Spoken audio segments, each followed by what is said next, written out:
मैं क्या था और क्या होने से डरता हूँ, जब से किया है इश्क फना होने से डरता हूँ। जय हिंद दोस्तों, मैं रविशंकर सिंह आप सभी का स्वागत करता हूँ कोरोना और हम लोग में, जो एक संयुक्त प्रयास है sports economics and web journalism Shri Guru Tegh Bahadur Khalsa college Delhi विश्वविद्यालय एल्यूमिनाई और स्पोर्ट्स क्रीड़ा का, जिसमें हम पिछले करीब 1.5 महीने से हर रोज मिल रहे हैं और प्रत्येक दिन एक नए विषय पर चर्चा करते हैं। इसी कड़ी में आज हम काव्य संध्या के लिए एकत्रित हुए हैं। आगे का संचालन ओम निश्चल जी करने वाले हैं। ओम निश्चल जी को मैं 2 पंक्तियों के साथ आमंत्रित करता हूं। जानिशार अख्तर का एक शेर है जिसे थोड़ा सा मॉडिफाई करता हूं ओम जी के लिए कि 100 चांद भी चमकेंगे तो क्या बात बनेगी, 100 चांद भी चमकेंगे तो क्या बात बनेगी, आप आए तो इस शाम की औकात बनेगी। बहुत बहुत आभार रवि जी, जो इस काव्य सीरीज और जितने भी कार्यक्रम हैं उसकी जो सीरीज चल रही है हर हफ्ते, उसके वेब नियोजक और संपादक हैं और स्वयं कवि हैं, गीतकार हैं, बुजुर्गों हैं। स्वागत उन्होंने आगाज किया है और स्मिता जी इस पूरे कार्यक्रम की सूत्रधार हैं। Economics web journalism Khalsa college alumni Delhi विश्वविद्यालय का ये अनुषंग है और विभिन्न विषयों पर हर हफ्ते ऑनलाइन गोष्ठियां हो रही हैं। खासतौर से कोरोना और हम लोग जो सीरीज है जो कविता को समर्पित है, वो इस कारण बहुत महत्वपूर्ण हो उठी है कि इस संगोष्ठी में जो सानिध्य मिलता है हमें, वो प्रोफेसर रामदर्श मिश्र जी का मिलता है। हिंदी के जाने माने कवि, कथाकार, उपन्यासकार, गद्यकार हमारे बीच में हो तो एक ऐतिहासिक गौरव का क्षण होता है। और मैं बार बार कहता हूं कि वैश्विक हिंदी के मंच पर इससे बड़ी शिखर उपस्थिति और कोई नहीं है। और आज का दिन इसलिए भी महत्वपूर्ण है कि देखिए, पूरे भारत को हमने जोड़ने की कोशिश की है, जो डॉक्टर रामदर्श मिश्र जी के आकर्षण में खिंचे चले आए हैं। किसी ने ये नहीं कहा कि भाई हमें आज ये काम है, हमें आज वो काम है। हर जरूरी काम छोड़कर लोग यहाँ पर उपस्थित हैं। और उसमें पटना से पधारी हैं भावना शेखर जी, डॉक्टर भावना शेखर संस्कृत की विदुषी हैं, हिंदी के कवयित्री हैं और उपन्यासकार हैं, कथाकार हैं। बहुत सारे संग्रह उनके आ चुके हैं, बहुत अच्छा वाचन करती हैं। और पटना में जो साहित्यिक सक्रियताएं हैं उनमें अब एक सेंटर स्प्रेड में वे विराजमान। दूरदर्शन के कार्यक्रम का संचालन हो, साहित्यिक संगोष्ठियों का संचालन हो, वे उसमें भागीदारी करती हैं। उनका हार्दिक स्वागत, अभिनंदन। हमारे मंच पर विराजमान हैं प्रेम रंजन अनिमेष, जो कि आज की युवा कविता के सशक्त हस्ताक्षर हैं। कई कविता संग्रह उनके खाते में हैं, कई महत्वपूर्ण कहानियां हमारी हिंदी की विशिष्ट पत्रिकाओं में छप चुकी हैं। अरुण कमल जैसे सुयोग्य कवि के वे शिष्य हैं। इस बात को कहते हुए वे गर्व से फूल उठते हैं। और मैं ये भी याद दिलाना चाहता हूं कि मेरी भी अपनी जो पसंद है हिंदी कवियों को कैटेगराइज करने और उनमें अपने आस्वादन को केंद्रीभूत करने के लिए, उसमें भी प्रेम रंजन अनिमेष का नाम अग्रगण्य। प्रेम रंजन अनिमेष इन दिनों भारतीय रिजर्व बैंक मुंबई में महाप्रबंधक हैं, लेकिन हिंदी कविता, हिंदी कहानी और हिंदी आलोचना में भी उनका दखल है। बहुत बहुत हार्दिक स्वागत और अभिनंदन। इस मंच पर विराजमान है सुदूर पांडिचेरी से स्वर्ण ज्योति जी। ये कहानियां नहीं हैं और अभिसारिका, 2 कृतियां उनकी आ चुकी हैं। वे कहानियां लिखती हैं, वे कविताएं लिखती हैं, वे कुछ गीतात्मक प्रयोग भी करती हैं अपनी कविताओं में। और इस तरह से पूरा भारत हमारे बीच है। कभी कभी प्रतीक और संकेतों के माध्यम से भी भारत को मूर्तिमंत देखते हैं तो हम उन लोगों में देखते हैं जो लोग इसके नायक हैं।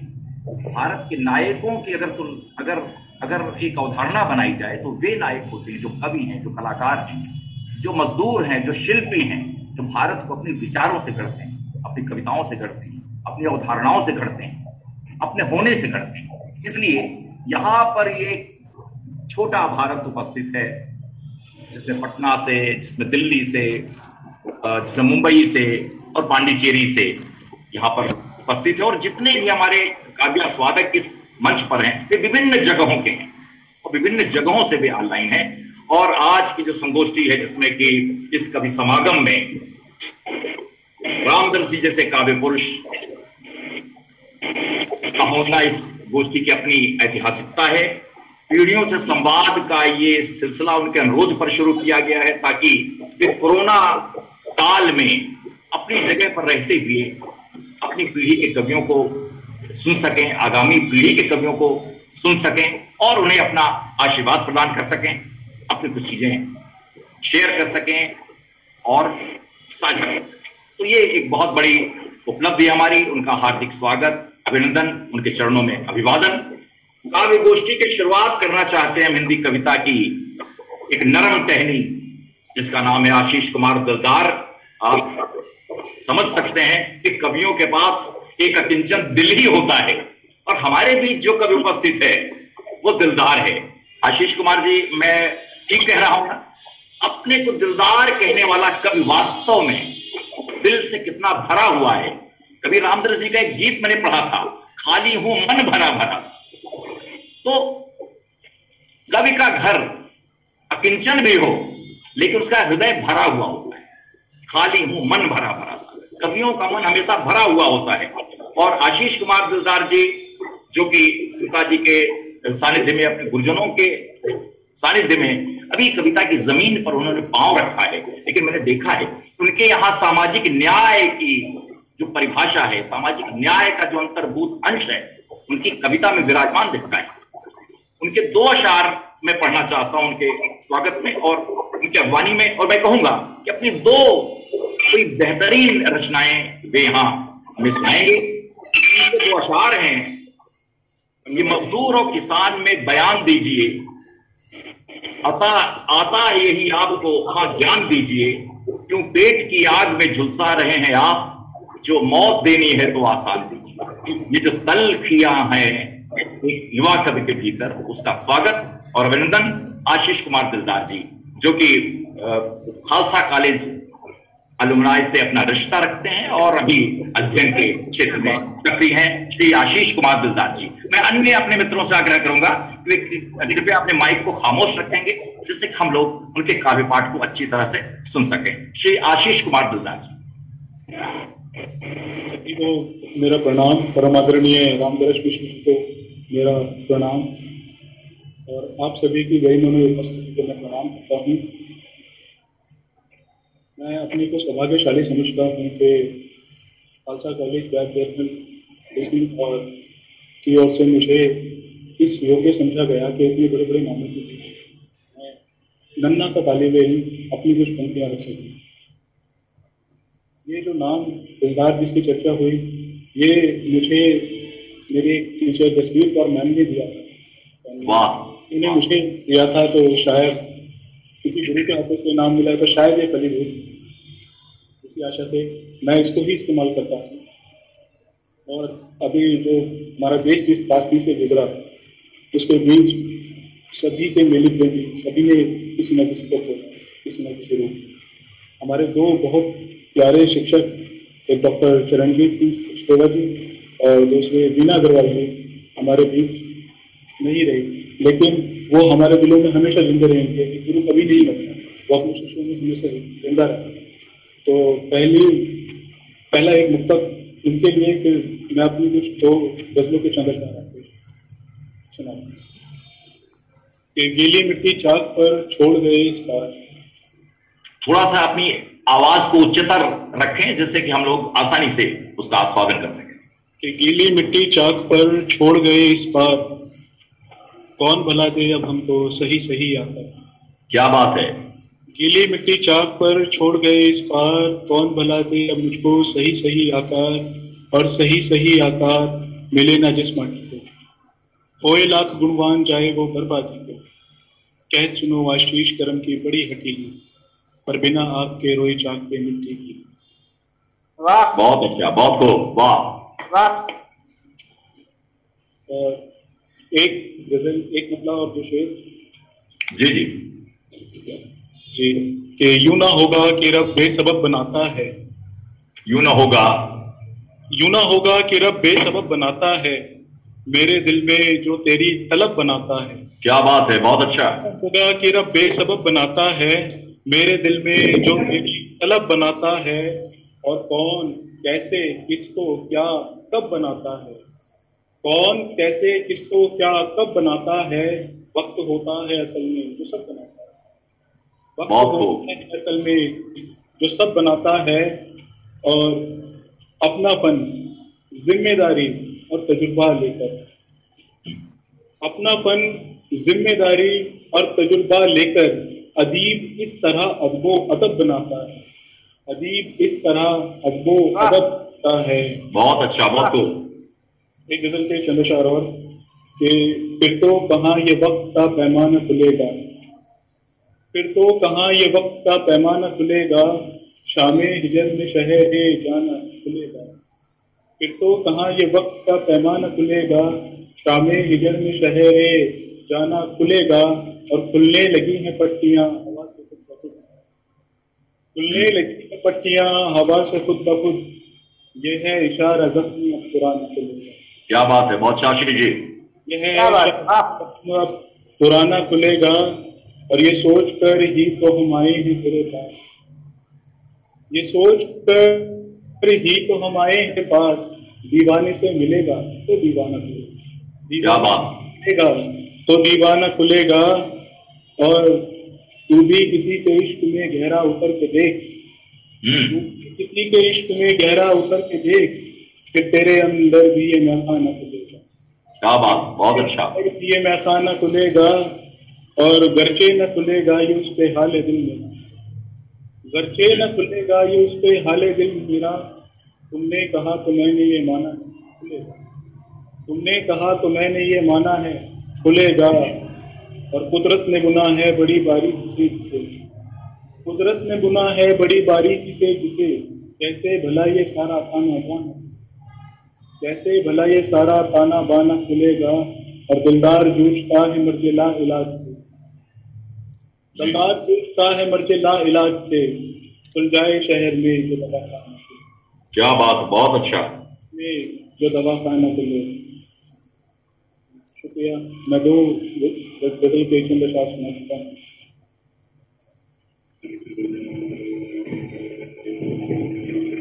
जी,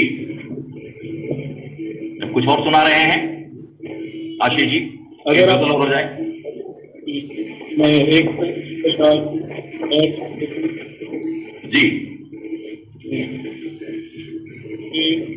जैसे निभाए छत कोई दीवार पर के साथ, जैसे जैसे निभाए छत कोई दीवार पर के साथ, बहुत अच्छा। हम भी निभा रहे हैं किसी बेसबर के साथ, हम भी निभा रहे हैं किसी बेसबर के साथ। कुछ इस तरह से हूँ तेरी यादें रवां में मैं, क्या बात है, बहुत अच्छा। कुछ इस तरह से, कुछ इस तरह से हूँ तेरी यादें रवां में मैं, बहता हूँ बाढ़ में कोई जैसे कि घर के साथ, बहता हूँ बाढ़ में कोई जैसे कि घर के साथ। इस मौसम में दुनिया ने मुझे ये बना, क्या बात, ये दुनिया ने मुझे ये बना दिया। करता हूँ गुफ्तगू हर एक सूखे शजर के साथ, करता हूँ गुफ्तगू हर एक सूखे शजर के साथ। क्या बात, बहुत अच्छा, बहुत अच्छा। जी आशीष जी, बहुत बहुत धन्यवाद। अभी हमने आशीष कुमार दिलदार जी से उनके अशार, उनके मुक्तक सुने और निहायत ही बहुत ही संजीदा और सलीके से उन्होंने ये चीजें पेश की। बहुत बहुत धन्यवाद आपको। और अब हम मुड़ते हैं पटना की ओर, यानी भावना शेखर जी की ओर। और भावना शेखर जी के बारे में जैसे कि मैंने जानकारी दी है, आज की हिंदी कविता में एक अनिवार्य हस्ताक्षर हैं, पटना में निवास करती हैं, हिमाचल की रहने वाली हैं, संस्कृत विदुषी हैं और कविता का विशिष्ट सौंदर्य बोध इनके भीतर समाया हुआ है। कई संग्रह जिसमें सांझ का नीला किवाड़ और मौन का महाशंख उनके विशिष्ट संग्रह हैं। उनका कहानी संग्रह जुगनी और एक उपन्यास उनका आ रहा है। एक डायरी उन्होंने लिखी है जिसका नाम है टीचर की डायरी। ये सब चीजें खास हैं, लेकिन उनका जो मूल मन है वो कवि मन है। और इसी कवि मन के चलते उनका जो सांझ का नीला किवाड़ है, उसकी हमें कुछ पंक्तियां याद आ रही हैं।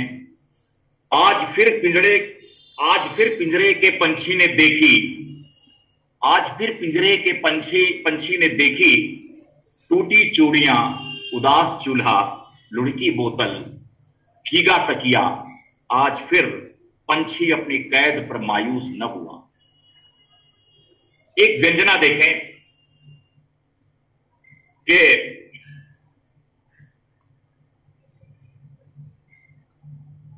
कटीले झाड़ से गड़े लफ्जों के नश्तर जहां भर के तंजों ने कोच कोच कर पस्त किया हौसलों को, तुम हार चुकी हो, कोशिशें तमाम नाकाम हो चली। तभी शिकस्तों की भीड़ में हौले से मेरा दामन खींचकर फुसफुसा कर कहा उम्मीद ने, और एक बार।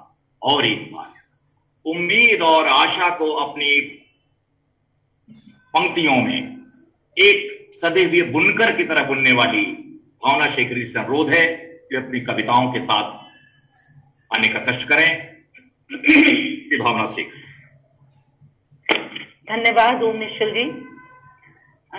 काव्य संध्या में पधारे सभी साथी कवियों एवं श्रोताओं को नमन करते हुए सबसे पहले मैं वो दो पंक्तियां दोहराना चाहती हूँ जो मेरे लिए जीवन का सूत्र बन चुकी हैं। जी जी, जरूर। जहाँ आप पहुँचे छलांगे लगाकर, वहाँ मैं भी पहुँचा मगर धीरे धीरे। जहाँ आप पहुँचे छलांगे लगाकर, वहाँ मैं भी पहुँचा मगर धीरे धीरे। पटना से आवाज आ रही है जी। जिस महान विभूति ने इन पंक्तियों को लिखकर मुझ जैसे अनगिनत लोगों की कोमल अभिलाषाओं को क्रूर महत्वाकांक्षाएं नहीं बनने दिया, उन परम आदरणीय मुख्य अतिथि डॉक्टर मिश्र को मैं सादर प्रणाम करती हूँ और अभिभूत हूँ कि आज उनका सानिध्य मिला। और क्या कहूँ, आपको आज रूबरू सुनने का मौका मिलेगा, ये मेरे लिए अपनी साहित्यिक यात्रा का एक ऐतिहासिक पड़ाव है। तो अब मैं इस काव्य संध्या का हिस्सा बनाने के लिए मैं स्मिता मिश्र जी को तहे दिल से शुक्रिया कहती हूँ, जो इस सारे कार्यक्रम की संयोजिका हैं, और ओम जी तो हमारे लिए एक सेतु का काम करते ही हैं। तो कविता पाठ शुरू करती हूँ मैं। सबसे पहले कोरोना की बात। हम सब जानते हैं कि आज कोरोना के हाथ की कठपुतली हम बन चुके हैं और इंसान की सदियों की जो फतह है वो आज शिकस्त में बदल चुकी है, ऐसा लगता है। फिर भी हम एक उम्मीद का, हौसले का दीपक जला के बैठे हैं और मुझे यही लगता है कि हम जैसे कवि आज सिर्फ और सिर्फ कविता नहीं, दुआ लिख रहे हैं। तो मेरी पहली कविता दुआ। ओम जी ने मुझे 10 मिनट दिए हैं और मैं चाहूंगी उसका अतिक्रमण ना करूं, और छोटी छोटी कविताएं हैं। तो पहली कविता दुआ। आज दुआओं की नदी बनकर बह रही कविता, आज दुआओं की नदी बनकर बह रही कविता, पलकों के नमक में ठिठके हैं छंद। सारी प्रार्थनाएं बो दूं मिट्टी के नीचे जंगल में, सारी दुनिया जंगल सी हो गई है। पियाबान शहरों में छोड़ आऊं हौसले के राग वाली पुरवैया और शब्द गाती गौरैया। क्या बात। खिड़की के कांच से झांकते बच्चों के गले में बांध दूं अभिमंत्रित धागा, लगा दूं डिठौना चुपके से, लगा दूं डिठौना चुपके से वक्त के घुंघराले बालों में। इस वक्त को लगता है नजर लग गई है, तो कुछ तो करना पड़ेगा। तो उम्मीद के आंचल से पोंछ दूं एक एक करके लम्हों पर पुती कालिख, घूम रहा है राक्षस उमड़ता प्रलय ज्वार। किंतु अंतिम पंक्तियों पर आपकी तवज्जो चाहूंगी। किंतु बचा रखे हैं मैंने कुछ श्लोक और ताल पत्र, किंतु बचा रखे हैं मैंने कुछ श्लोक और ताल पत्र। मनु की संतान हूँ, आयुष यज्ञ करना और नाव बनाना बखूबी आता है मुझे, बखूबी आता है। बहुत अच्छा। दूसरी कविता में हमारा ध्यान जाता है कि महामारी ने हजारों मजदूरों को सड़क पर ला दिया। हम लोगों ने इसके साक्षी हैं, आप भी और मैं भी। तो ये मजदूर जो हमारे संसार को इतना सुंदर बनाते हैं, क्या हम इन्हें इनका पूरा अधिकार देते हैं? मेरी जो अगली कविता है वो प्रतीकात्मक रूप से मजदूरों के अधिकार की बात करती है। शीर्षक है जूते। बार बार खुल जाते हैं मेरे जूतों के फीते आजकल, बार बार खुल जाते हैं मेरे जूतों के फीते आजकल। दो चार कदम चलता हूँ, रुकता हूँ, झुकता हूँ, फिर बांधता हूँ गिरह। पीठ पर चुपके से धौल जमाते बच्चे के मानिंद चौंकाते हैं, फिर खुल जाते हैं मेरे जूते के फीते। मेरे जूते के फीते क्यों खुलते हैं, इस पर एक कवि की जो संकल्पना है। झाड़ता हूँ, चमकाता हूँ इन्हें हर उड़ान से पहले, फिर लौट कर रख देता हूँ घर के बाहर वाले रैक के नीचे वाले खाने में। मैं तो अपने कोट को तो हम अलमारी में हैंगर में टांगते हैं बड़ी एहतियात से, लेकिन जूतों को बाहर रैक में स्थान मिलता है। फिर लौट कर रख देता हूँ घर के बाहर रखे रैक के नीचे वाले खाने में, निष्कासित निर्वासित तड़ी पार अपराधी की तरह। हाशिए पर पड़े रहते हैं बेजुबान, हाशिए पर पड़े रहते हैं बेजुबान, न कोई प्रतिरोध ना प्रतिकार।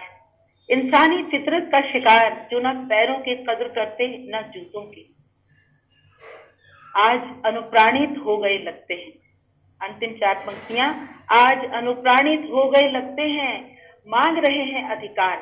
मित्रों, हाल में हमने देखा मजदूर धरने पर, किसान धरने पर, है ना, जो भी असंतुष्ट हैं, यहाँ भी मेरे जूते असंतुष्ट हैं। आज अनुप्राणित हो गए लगते हैं, मांग रहे हैं अधिकार, जाना चाहते हैं धरने पर, तभी तो खुल रहे हैं बार बार मेरे जूते के फीते। बहुत अच्छा, वाह वाह।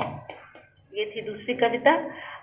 आज भौतिक प्रगति के शिखर पर हम बैठे हैं और उसके बाद मनुष्य अपनी प्रगति पर इतराता है। अपने दंभ में हम आज साहस और दुस्साहस को भी, फर्क को भूल बैठे। इन दोनों के बीच क्या फर्क है? तो मेरी कविता साहस बनाम दुस्साहस। जमी की कोख में बीज रोप देना आषाढ़ का साहस है। जमी की कोख में बीज रोप देना आषाढ़ का साहस है। दुस्साहस है किसी गांव पर बादल का फटाना, बिजली का गिरना और ज्वालामुखी का फूटना। ये प्रकृति भी कभी कभी साहस को दिखाती ही है, दुस्साहस भी दिखाती है। और हम क्या करते हैं, हम पर इसका प्रभाव। गजराज पर महावत का अंकुश साहस है, गजराज पर महावत का अंकुश साहस है। दुस्साहस है पंछी का घोंसला नोचना, मोड़ देना दरिया को साहस है। दुस्साहस किसी पेड़ की धरती छीन देना। अजनबी मन में हौले हौले दाखिला साहस है। क्या बात है, बहुत अच्छा। किसी की आंखों के सपने जला देना। लत्तर को छत पर चढ़ा देना साहस है, लेकिन दुस्साहस हरी दूब पर कंक्रीट बिछा देना। साहस है समंदर की लहरों पर थिरकना, दुस्साहस मछलियों पर जाल डालना। उधर दुपट्टा खींच लेना, तितलियों के पर कतर देना और प्रेम पर पहरा बिठा देना। और अंतिम दो पंक्तियों पर गौर फरमाएं। इंसान को कुदरत से मिला आज्ञा पत्र है साहस। तो साहस हैवानियत की पहली सनद है। तो ये थी मेरी तीसरी कविता। एक कविता, आजकल प्रदूषण और पर्यावरण की जो समस्या है, पेड़ों की बहुत बात होती है, तो एक कविता पेड़, उसने लिखा पेड़ बचाओ कागज पर। हम हर साल पर्यावरण दिवस मनाते हैं। पर्यावरण दिवस को जहन में रख के मैंने ये कुछ पंक्तियां लिखी हैं। जी जी। उसने लिखा पेड़ बचाओ कागज पर और छाप दिए इश्तिहार। उसने लिखा पेड़ बचाओ कागज पर और छाप दिए इश्तिहार। कटी पड़ी हैं शहर की दीवारें, फ्लाईओवर के रेलिंग और फुटपाथ हजारों इश्तिहारों से पर्यावरण दिवस के पहले बांस लट्ठे गाड़ कर तान दिए हैं तंबू, जिसमें संपन्न होंगे धरने पेड़ काटने वालों के खिलाफ। अब इस पर ध्यान दिया जाए कि हम बांस लट्ठे भी गाड़ देते हैं, इश्तिहार भी छाप देते हैं, क्योंकि हम पर्यावरण दिवस मनाने जा रहे हैं और पेड़ों की रक्षा का आह्वान करने जा रहे हैं। तो बांस लट्ठे गाड़ कर तान दिए हैं तंबू, जिसमें संपन्न होंगे धरने पेड़ काटने वालों के खिलाफ। पेड़ बचाओ की मुहिम के लिए, इश्तिहार चिपकाने के लिए पेड़ काट कर बनाने पड़ते हैं सड़कें, फ्लाईओवर, फुटपाथ, और इश्तिहार की योनि में जन्म लेने से पहले पेड़ को छोड़ना पड़ता है पुराना शरीर। तो मित्रों, इसका निष्कर्ष यही है कि पर्यावरण दिवस का साधन भी पेड़ और साध्य भी पेड़, साधन भी पेड़ और साध्य भी पेड़। क्या बात।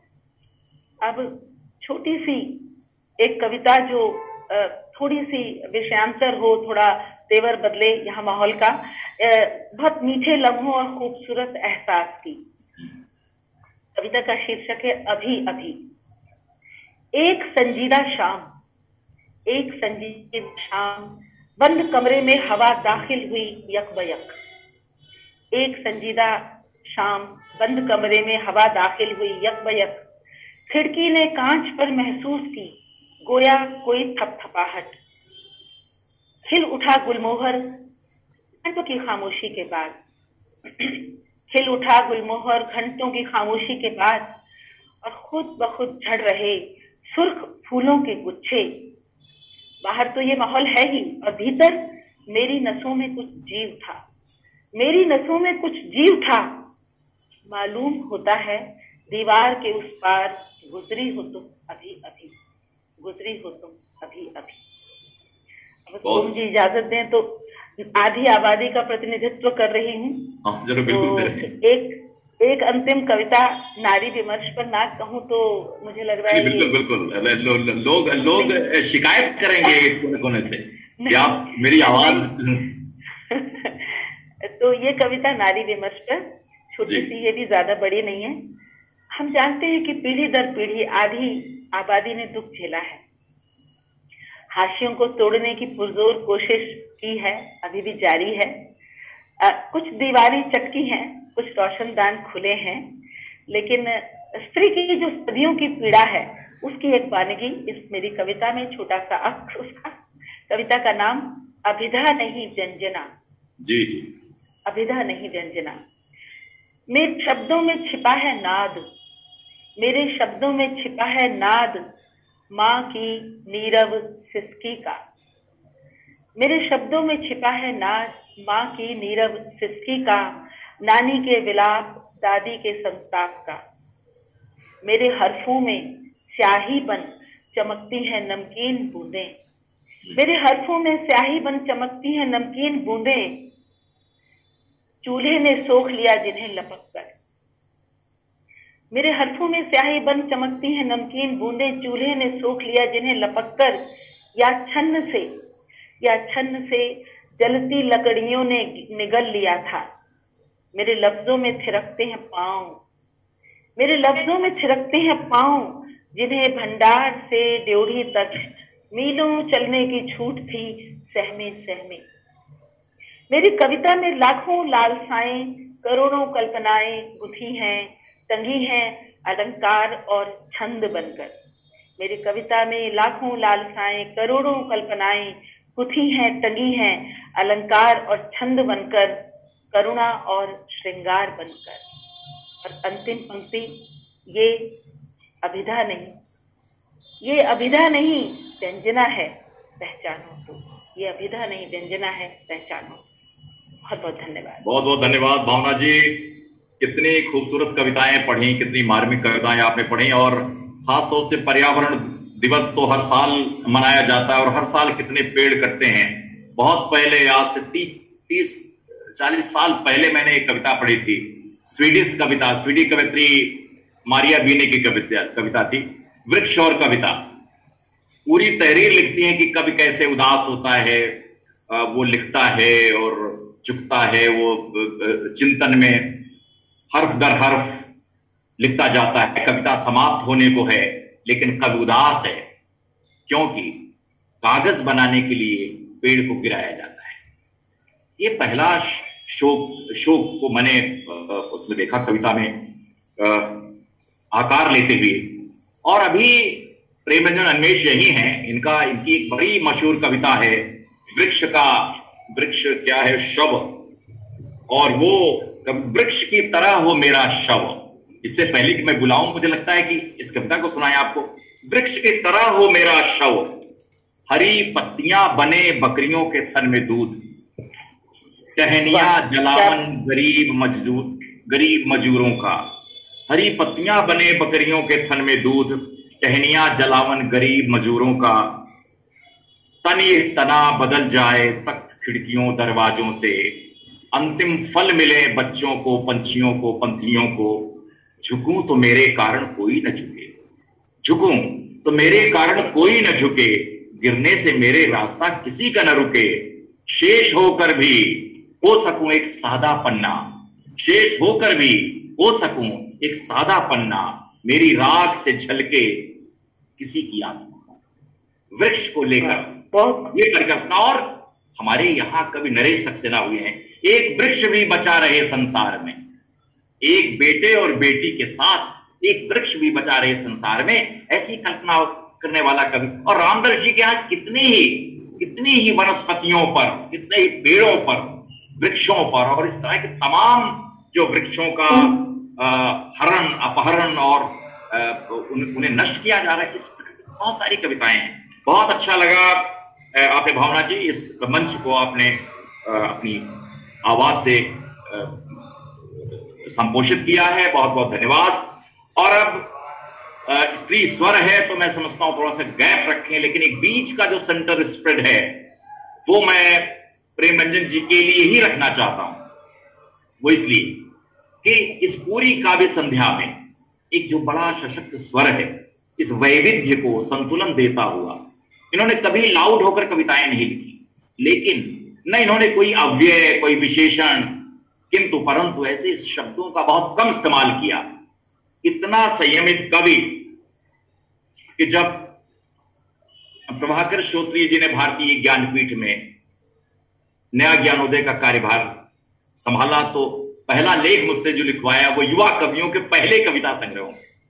इनका कविता संग्रह मिट्टी के फल आया था और अद्भुत वो कविता संग्रह था, प्रकाशन संस्थान से आया था, और उस पर हमने लिखा। और तब मैंने देखा कि इनमें जो, और उसके पहले ही हमारे मित्र थे और भारतीय रिजर्व बैंक कोलकाता में थे हमारे बैंक के सामने, तो ये इनका साहचर्य था। लेकिन तब मैंने देखा इनकी जो कविता प्रक्रिया है एक बैंक अधिकारी होने के साथ साथ बहुत ही महीन है, और इन्होंने अपने को बहुत ही कंसोलिडेट किया है, बिखरने से बचाया है, इस फीत और इस फीत में बदलने से बचाया है। और तब मिट्टी के फल के साथ इनकी जो यात्रा शुरू हुई 2003 या 2002 के बाद आप देखें तो इतनी लंबी यात्रा में इन्होंने मिट्टी के फल को जैसे एक ऐसा स्वर्णिम या फल बना दिया है जिससे फलीभूत इनकी कविता। और तब से मैं इनके विकास को, इनकी यात्रा को, इनके पड़ावों को देख रहा हूं। कभी की कोई मंजिल तो होती नहीं है, वो रास्ता ही होता है जिस पर वो चल रहा होता है। और खुद अपनी कविता के बारे में कि कविता क्या है, वो कितनी नई होनी चाहिए, उस पर भी इनका अपना एक बहुत अच्छी कविता है। इसके पहले कि मैं इन्हें बुलाऊं, बहुत सारे कविता संग्रह इनके हैं जो लोग यहाँ पर उन्हें जानते, उन्हें बताने की जरूरत नहीं है कि मिट्टी के फल के बाद इनका कविता संग्रह संगत आया जो बच्चों की मनोभावनाओं पर है। पूरा बड़ा कविता संग्रह लगभग 150 कविताओं का बच्चों के मनोभावों पर एकाग्र है संगत। उसके बाद बिना मुड़ेर की छत और अंधेरे में अंताक्षरी, बहुत सारी चर्चित कहानियां। लेकिन अपनी कविता के बारे में या नए कवि को किस तरह से परखा जाए, क्योंकि एक कविता मैं रखूंगा, इसके बाद फिर इनसे अनुरोध करूंगा कि आप इनसे सुने। नए कवि तुम्हारे पास नया क्या है, ये इनकी परिभाषिकी है और इनका कवि व्यक्तित्व है जो बोलता है कि नई है मेरी कलम इसकी रोशनाई, नया यह कोरा पन्ना। नई है मेरी कलम इसकी रोशनाई, नया यह कोरा पन्ना। क्या है नई आंखों के नए पानी में तिरता सपना, नए पंखों में भरी नई हवा, नए तिनके सजावट उनकी नई, नई मिट्टी के नए गन्ने का नया रस। पाग जो बन रहा कब से अभी अभी पका है, पाग जो बन रहा कभी से अभी अभी पका है, अभी अभी मैंने इसे चखा है। नई है मेरी बेचैनी, मेरी छटपटाहट, मेरी हूक, मेरी कूक, मेरी चहक नई। नई है मेरी बेचैनी, मेरी छटपटाहट, मेरी हूक, मेरी कूक, मेरी चहक नई। नया है मेरा देखा, मेरा अजाना, मेरा अनकहा। दुख तो वही बरसों बरस पुराना, हजार बाहों वाला। पर अभी अभी जन्मा है मेरे यहाँ, उसकी धमक नई है, उसकी किलक नई। ये है नई बेचैनियां और नए अर्थ का अनुधावन करने वाला कवि। और मैं भूल नहीं जाना चाहता हूं कि मैंने किसी एक काव्य संध्या में इनके कुछ स्त्री विषयक कविताओं के कुछ कोटेशंस दिए थे, जिसमें इन्होंने कहा था कि बेटी ब्याहो तो नजदीक मत ब्याहो, इतनी दूर ब्याहो उसकी चीख न सुनाई पड़े बाप को, बड़ी मुश्किल होगी। नेरे नाही बोलो बाबुल से मर जी के बेटी अगर भी आई, ऐसे। और मैंने ऐसी मार्मिक कविता अपनी लोक ध्वनियों में भी नहीं सुनी है, कम सुनी। लोक हमारे लोकगीत बहुत ही मार्मिक है, लेकिन प्रेम रंजन अन्वेष जी ने उस लोक संसार से जो आवृत्तियां अपने यहां संजोई हैं, खासतौर से कविता में मार्मिकता की, वे अद्भुत हैं। प्रेम रंजन अन्वेष जी निश्चित रूप से हिंदी की युवा कविता का जो चेहरा बनना चाहिए, बिना लाउड हुए लेकिन चिंतनशील, संवेदन सिद्ध ऐसा संसार है प्रेम रंजन अन्वेष का। स्मिता मिश्र जी, ये वास्तव में एक ऐतिहासिक तारीख है। प्रेम रंजन अन्वेष बहुत कम मंचों पर जाते हैं, लेकिन इनके वाचिक में ये छंदों का बड़ा प्रयोग किया है। सैकड़ों गजलें लिखी हैं और हर रस में सिद्ध हैं, लेकिन नई कविता का फॉर्म है तो अद्भुत है। प्रेम रंजन अन्वेष जी का स्वागत और अभिनंदन।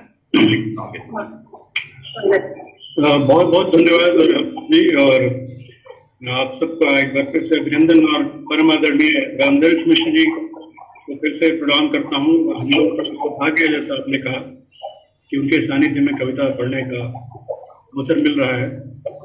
तो शुरुआत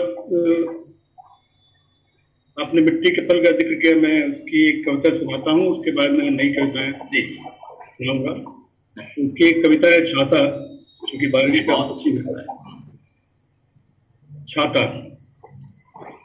जिनके सिर ढकने के लिए छतें होती हैं, वही रखते हैं छाते। जिनके सिर ढकने के लिए छतें होती हैं, वही रखते हैं छाते।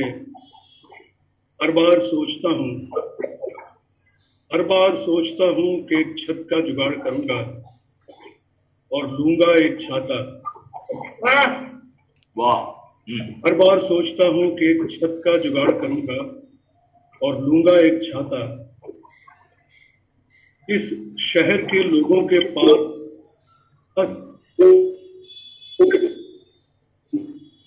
आता है, उसमें कोई इसलिए सोचता हूं कि मैं लूंगा तो लूंगा आसमान, कि मैं लूंगा तो लूंगा आसमान, जिसमें सब आ जाएं।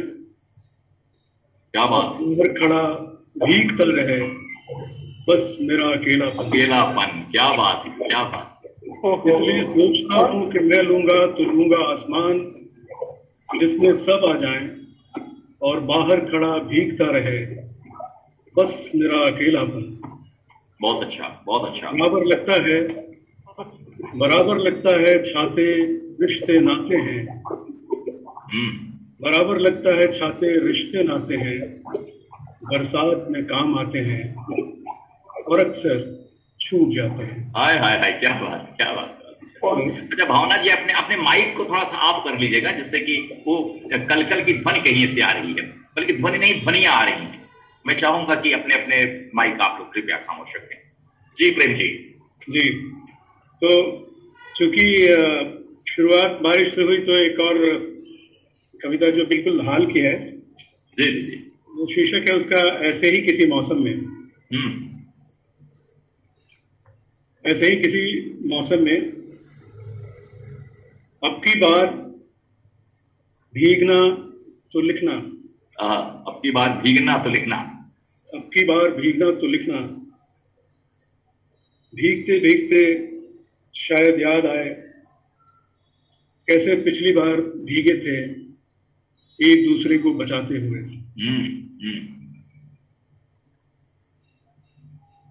भीगते भीगते शायद याद आए, कैसे पिछली बार भीगे थे एक दूसरे को बचाने की कोशिश में। और इस तरह जो लिखो कहीं वह भी न भीग जाए। क्या बात है, क्या बात है प्रेम भाई। और इस तरह जो लिखो कहीं वह भी न भीग जाए। बचना जरूरी नहीं भीगने से, बचना जरूरी नहीं भीगने से, न यही कि हो कोई साथ भीगने के लिए। बहुत अच्छा। हैं तो अब भी और होंगे कितने पेड़ पौधे पंछी मौसम और रास्ते। हैं तो अब भी और होंगे कितने पेड़ पौधे पंछी मौसम और रास्ते, मगर जरूरी कहाँ ये भी भीगने के लिए, मगर जरूरी कहाँ ये भी भीगने के लिए। भीग जाता मन कई बार मानस पढ़ते या कालिदास को, जरूरी नहीं कि वह हो वर्षा वर्णन या मेघदूत ही, या कि पढ़ना कुछ याद करना याद आना ही, या कि पढ़ना कुछ याद करना याद आना भी। कभी यूं ही आंखें खोले या मूंदे कोई कहीं लगता भीगने, और कभी कभी तो इसका पता भी नहीं चलता। क्या बात। ऐसे ही कहीं भीगना तो लिखना, ऐसे ही कहीं भीगना तो लिखना, जरूरी नहीं लिखी हर पाती भेजी जाए डाकिए के हाथ ही। जरूरी नहीं लिखी हर पाती भेजी जाए डाकिए के हाथ ही। वह हवाओं को भी दी जा सकती बूंदों को भी, इसी बहाने नमी जरा खुशबू थोड़ी सी मिल जाएगी मुझको भी तुमसे होकर, पत्तों और फूलों को छूकर। मगर यह भी कोई जरूरी नहीं, जरूरी नहीं कि हर चिट्ठी भेजी ही जाए, और न यही कि लिखकर जो भेजी जाए नहीं पते पर कभी पहुंच न पाए। और न यही कि लिखकर जो भेजी नहीं जाए पते पर कभी पहुंच न पाए। जरूरी नहीं कोई और कुछ भी इनमें से। क्या बात, क्या बात। जरूरी नहीं कोई और कुछ भी इनमें से। भीगना बस भीगना कुछ कहे सुने बिना, भीगना बस भीगना कुछ कहे सुने बिना।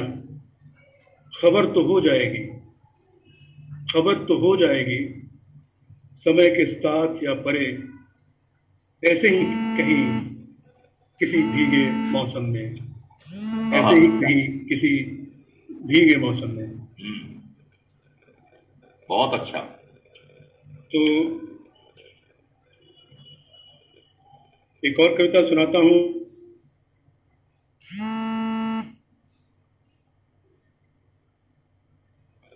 एक मतलब ये दौर इतना लंबा चला कि पिछले साल से होते होते लगभग एक कविता संग्रह के बराबर किताबें हो गई हैं, कविताएं हो गई हैं। तो उसका एक शीर्षक मैंने दिया है संक्रमण काल की कविताएं। जी जी। तो उसमें से एक कविता सुनाता हूँ इधर की।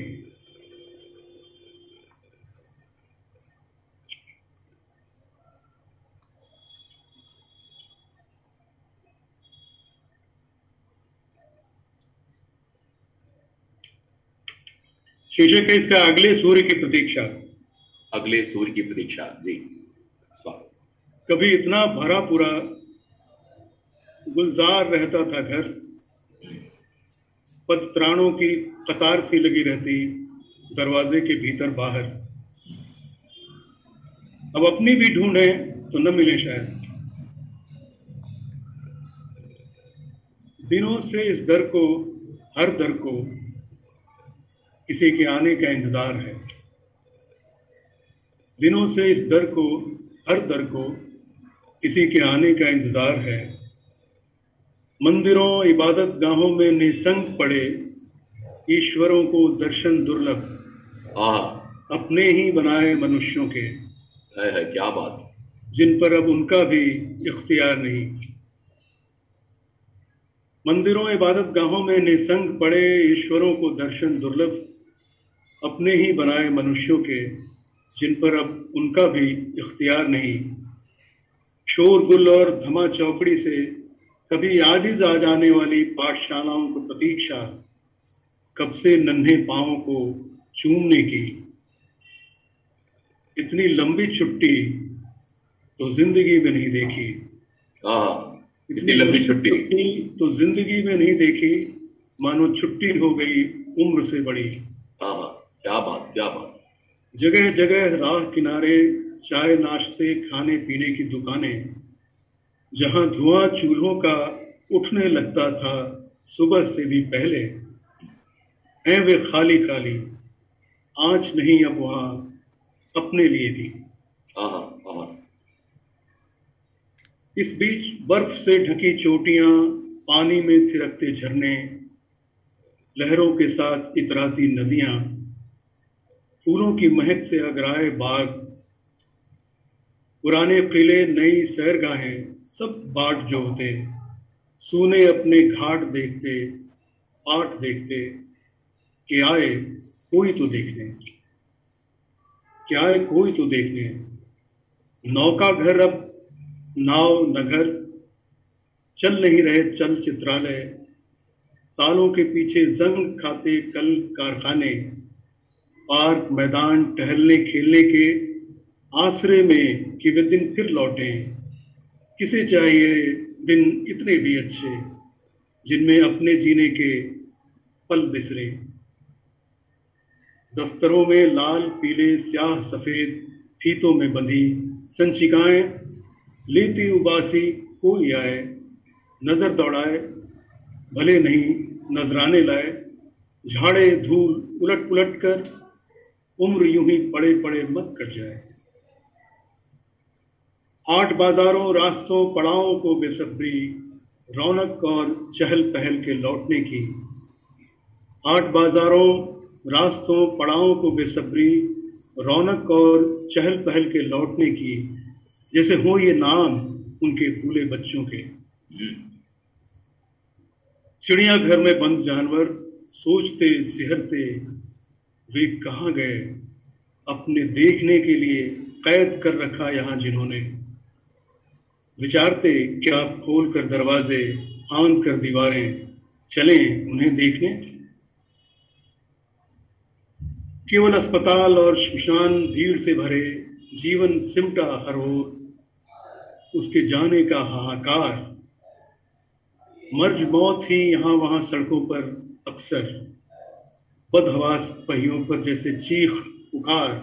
जी, यह कैसा समय कैसी दुनिया, यह कैसा समय कैसी दुनिया, चूल्हों से ज्यादा जहाँ सुलग रही चिताएं।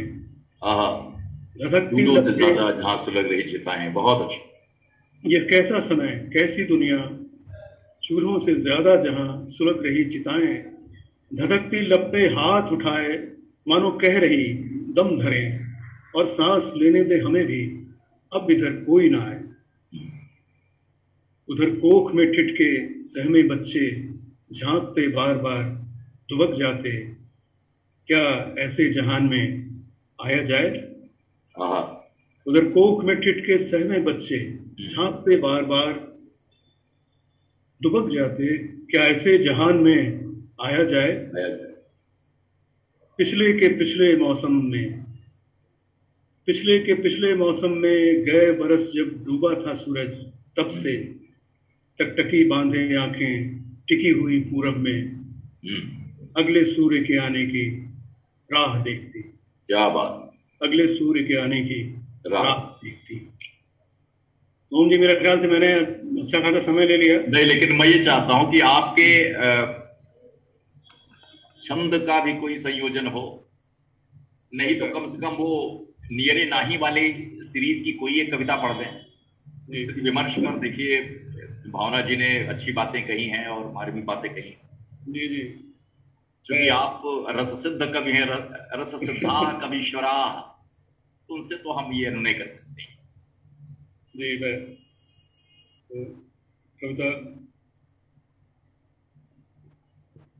आपको सुना रहा हूँ और जब छंद वाली कविताएं मैं लिखता हूँ या दोनों होता है, मतलब या तो कविता लिखते हुए या उसके लिखने के साथ साथ उसकी हल्की फुल्की धुन भी चली जाती है, तो मैं आपको सुनने की बता देता हूँ। अच्छा जी जी बिल्कुल। हालांकि वो कविता इतनी मार्मिक है, कभी कभी सुनाने में मुझे भी तकलीफ होती है। हाँ मैं लेकिन मैं सुनाता हूँ। मैं खोज रहा था कि ये बिना मुंडेर की छत से है ये कविताएं, तो उसमें दो है, नियरे नाही और बाबुल ये किस देश भी आहा। तो कुछ भी सुनो, जो भी आपको अच्छा लगे, दोनों मार्मिक हैं और ठीक से गा दिया जाए तो लोग वास्तव में रो पड़ेंगे। बाबुल ये किस देश भी आहा, बाबुल ये किस देश भी आहा, बेटी तेरी काम करे है, एक न पल आराम करे है, बेटी तेरी काम करे है, एक न पल आराम करे है, मार पीट काले गाले, मार पीट काले गाले, यही मिलता दरमाहा, बाबुल ये किस देश भी आहा, बाबुल ये किस देश भी आहा, मैंने वो ही लगन लगाई, तुमने थी जो सीख सिखाई, मैंने वो ही लगन लगाई, तुमने थी जो सीख सिखाई, रहते सहते हो जाएगा, रहते सहते हो जाएगा, अनचाहा मन चाहा, बाबुल ये किस देश दिया, बाबुल ये किस देश दिया, बेच दिया था तब ही तो सब, और इन्हें क्या दोगे तुम अब, बेच दिया था पहले ही सब, और इन्हें क्या दोगे तुम अब, कैसा कर्ज के रोज दुहेगी, कैसा कर्ज के रोज दुहेगी, जो ना गया उगाहा, बाबुल ये किस देश भी आहा, बाबुल ये किस देश भी आहा, खबर मिलेगी तो आओगे, तुम भी ठोकर ही खाओगे, खबर मिलेगी तो आओगे, तुम भी ठोकर ही खाओगे, यही कहोगे सब्र करो, यही कहोगे सब्र करो, या चल अब खूब निभाहा, बाबुल ये। बहुत बहुत आपने मार्मिक, मैं खुद इसको पढ़ता हूं तो आंसू आ जाते हैं। बहुत धन्यवाद इसके लिए आपको। ये तो प्रेम जी, समाहार कर दिया ना आपने। प्रेम जी की ये कविता वास्तव में बहुत ही मार्मिक है। बाबुल ये किस देश बियाहा, हमने खुद ही होठ सिले हैं, फिर भी इतने जख्म मिले हैं, उस पर मिर्च मसालों का लगता मरहम फाहा। बाबुल ये किस देश बियाहा, जो स्वर इन्होंने संधान किया और जिस तरह से हमारे यहाँ स्त्रियों की स्थिति है, बहुत ही करुणा विगलित भाव से इन्होंने हमें बिल्कुल ऐसी स्थिति मिलना दिया है। बहुत बहुत धन्यवाद। लेकिन आपको, चूंकि कविता का अर्थ होता है संप्रेषित होना हमारे दिलों में, उसको जगह बनाना, और ये दुनिया और बेहतर हो सके, हम अपनी कमियों पर इस तरह से गौर फरमाते रहें, इसके लिए भी कवि का जगाना बहुत जरूरी होता है। और बहुत धन्यवाद प्रेम जी आपको इस कवि मंच पर आने के लिए, और खास तौर से जिसका सानिध्य मिल रहा है प्रोफेसर रामदर्शन मिश्र जी का, हिंदी के जाने माने कवि पे हम लोगों के अग्रज हैं, और बहुत सारे यहाँ काव्य के रसास्वादक हैं, बहुत ही ध्यान से सुन रहे हैं। आपकी मंद आवाज भी उनके भीतर जैसे एक रस में परिवर्तित होकर उनके भीतर एक खास तरह का विचलन पैदा कर रही थी।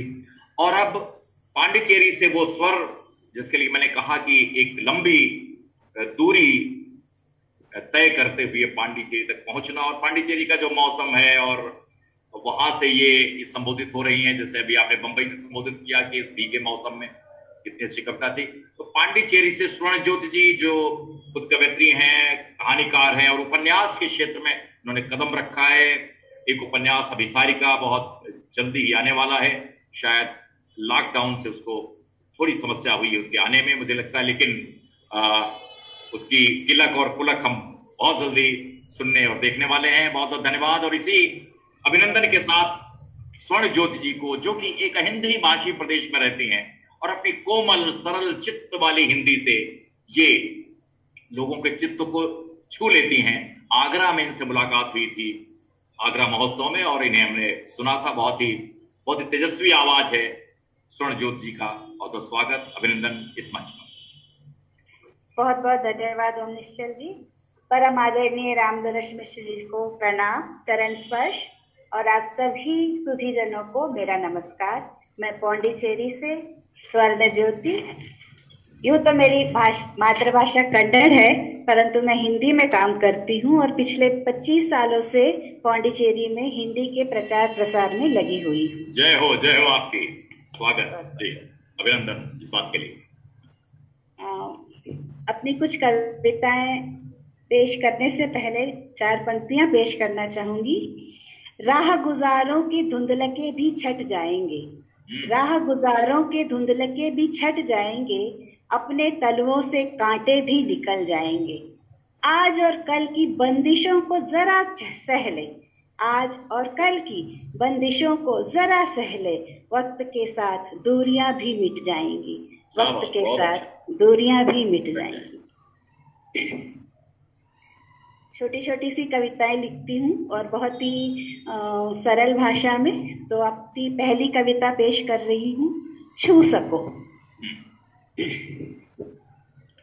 छू सको तो मेरे मन को छू लो, छू सको तो मेरे मन को छू लो, गुन सको तो साथ मेरे एक गीत गुन लो, छू सको तो मेरे मन को छू लो।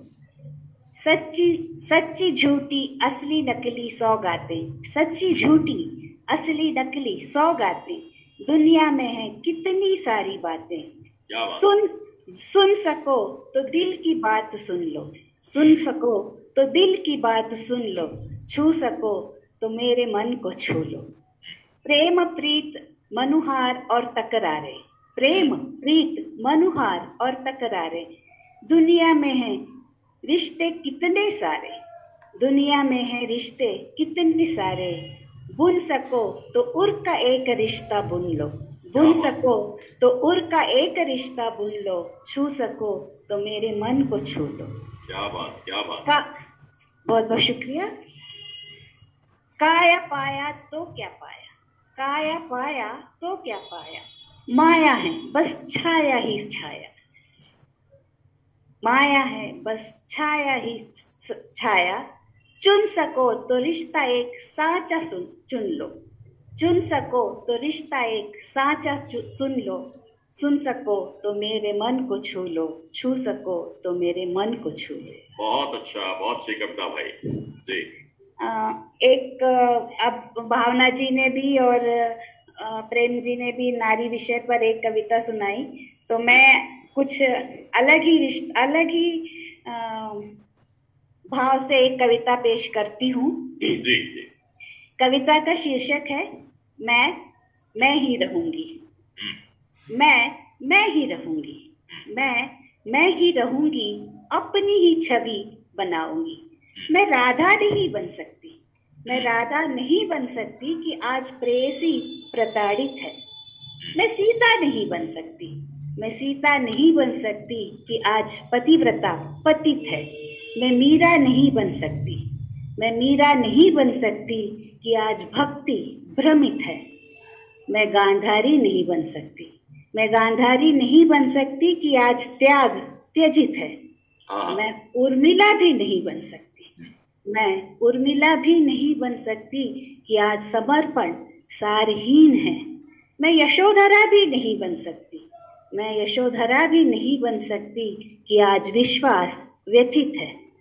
मैं ही रहूंगी, अपनी ही छवि बनाऊंगी, कर्तव्य सारे निभाऊंगी, पर मैं ही रहूंगी, अपनी ही छवि बनाऊंगी, अपनी ही छवि बनाऊंगी। बहुत अच्छा सोनल जी, बहुत बहुत शुक्रिया। एक आज के संदर्भ में जो इतना भय का आच्छादन है, उसमें एक कविता कि हम गीत खुशी के गाएंगे, जीने की नई राह सजाएंगे, जीने की नई राह सजाएंगे, हम फिर गीत खुशी के गाएंगे, हम फिर गीत खुशी के गाएंगे। काली अधियारी घनेरी रात में, काली अधियारी घनेरी रात में कभी कभी चांद भी आ जाता है। रेतीली सूखी धरा की छाती पर, रेतीली सूखी धरा की छाती पर कहीं कहीं श्वादल भी मिल जाता है। यूं ना घबराओ शूलों से, यूं ना घबराओ शूलों से, गुलों के अरी को ये भगाएंगे, हम फिर गीत खुशी के गाएंगे, हम फिर गीत खुशी के गाएंगे। गंगा के पावन जल में, गंगा के पावन जल में झिलमिलाती लौ आरती की, नन्हे शिशु सा डर कर तमस, नन्हे शिशु सा डर कर तमस ओट में छिप जाता धरती की। नश्वरता शाश्वता का प्रश्न न पूछो, नश्वरता शाश्वता का प्रश्न न पूछो, स्वर्ण दीपों से गेह सजाएंगे, हम फिर गीत खुशी के गाएंगे, हम फिर गीत खुशी के गाएंगे। चारों ओर है भय का आच्छादन, चारों ओर है भय का आच्छादन, तन संयत न मन मस्तिष्क में स्पंदन, तन संयत न मन मस्तिष्क में स्पंदन। ऐसे में तन मन और भटके चेतन का, ऐसे में तन मन और भटके चेतन को आस्था की ऋचा से जगाएंगे। नीरव मरघट की शांति दूर कर, नीरव मरघट की शांति दूर कर जीवन की ज्योत जगाएंगे, हम फिर गीत खुशी के गाएंगे, हम फिर गीत खुशी के गाएंगे। बहुत अच्छा, बहुत अच्छा, बहुत बहुत शुक्रिया। एक और सुना सकती हूँ? हाँ, एक सुनाए।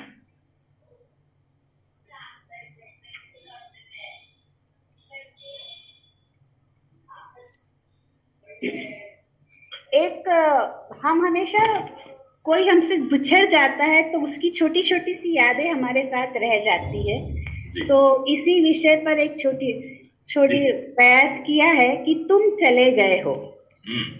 शीर्षक है तुम चले गए हो फिर भी कुछ मेरे पास बाकी रह गए हो, तुम चले गए हो फिर भी कुछ मेरे पास बाकी रह गए हो।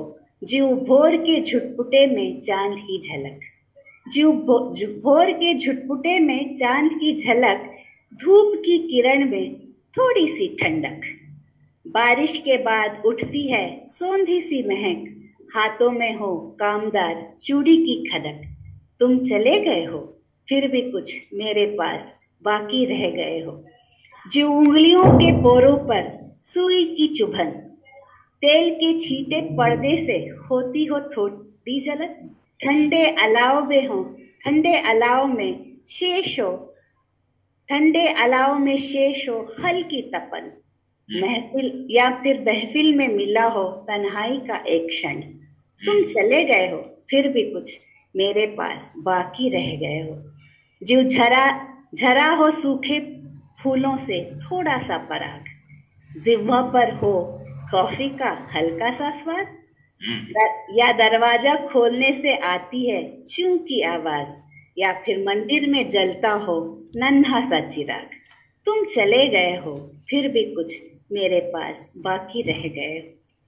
प्रेम की इस खामोशी में तुम्हारी उपस्थिति, प्रेम की इस खामोशी में तुम्हारी उपस्थिति शंख की अदब में गूंज की तरह, तुम्हारे होने का एहसास, तुम्हारे होने का एहसास हर सिंगार की खुशबू की तरह मेरे पास ही बाकी रह गया है। तुम चले गए हो फिर भी कुछ मेरे पास बाकी रह गए हो, फिर भी कुछ मेरे पास बाकी रह गए हो। बहुत बहुत शुक्रिया, धन्यवाद स्वर्णजोत जी। आप जब ये कविता पढ़ रही थी तो अशोक वाजपेयी मुझे याद आ रहे थे कि तुम चले जाओगे पर थोड़ा सा यहाँ भी रह जाओगे। बहुत खूबसूरत कविता है, लेकिन आपने उसको अपने तरीके से, लेकिन सबसे बड़ी बात यह है कि जो पहली कविता आपने प्रस्तुत की, छू सको तो मेरे मन को छू लो, गुन सको तो संग मेरे एक गीत बुन लो, ऐसा कुछ।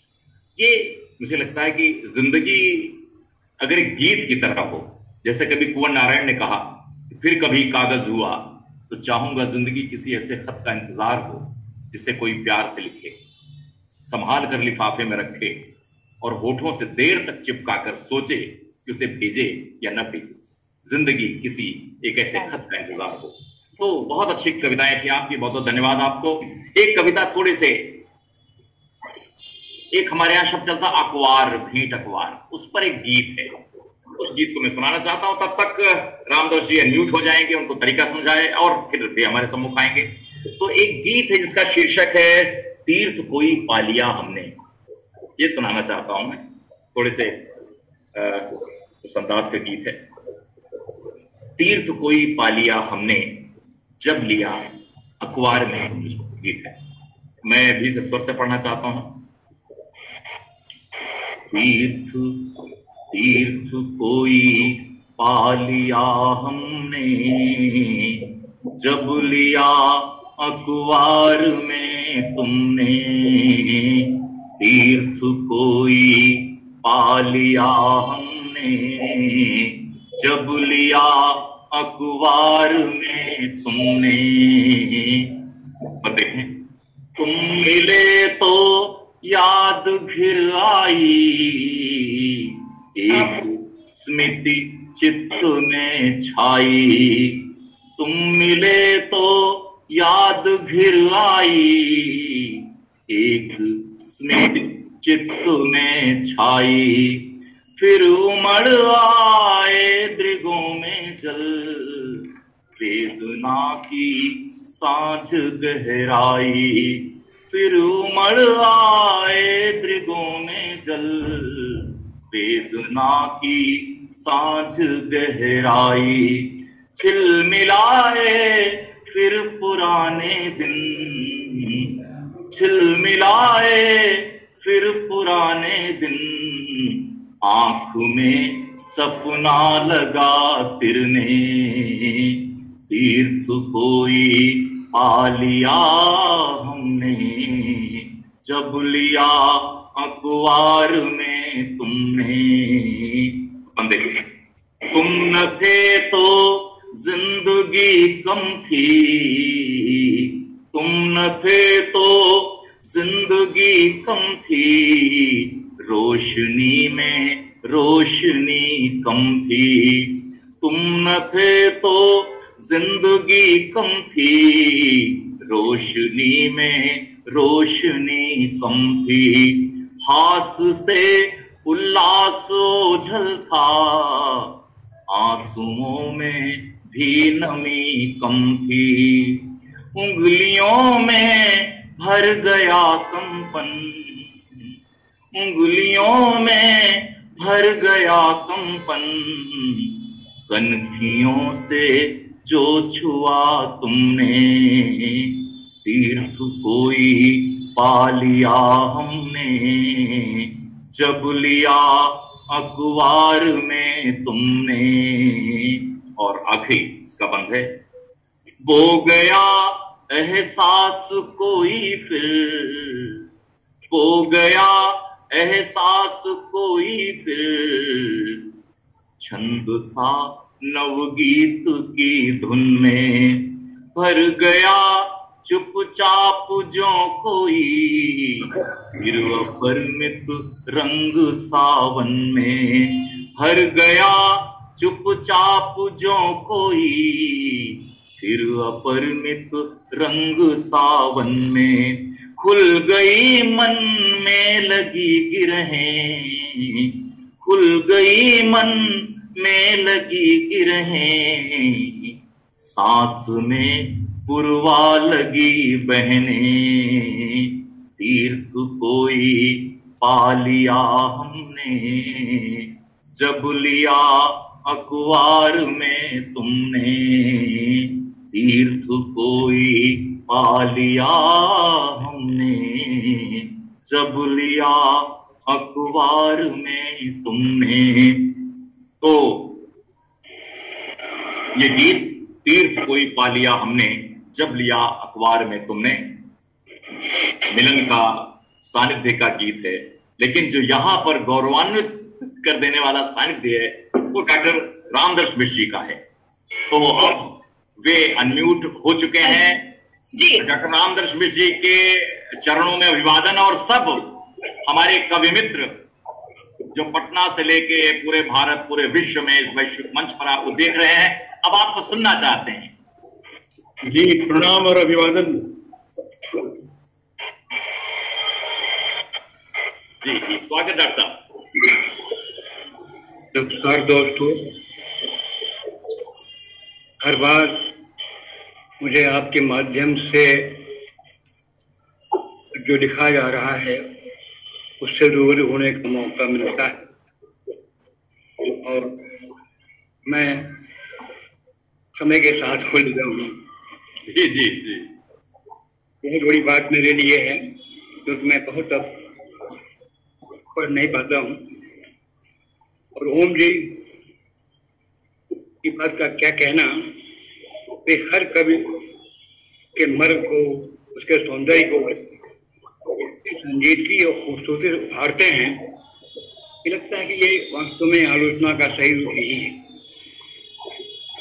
तो ये समय होता है, हम सबके लिए बड़ा मूल्यवान होता है। और जहाँ तक मुझे ज्ञात है कि तमाम श्रोताओं के फोन भी आते हैं, बाद में सूचनाएं आती हैं, बड़ा अच्छा लग रहा है उनको। और कोरोना के इस महाकाल में उन्हें कुछ धैर्य मिलता है, आशीष मिलता है, सुख मिलता है और तबीयत कुछ ठीक नहीं चलती है। तो कुछ कविताएं मैं पढ़ दे रहा हूँ।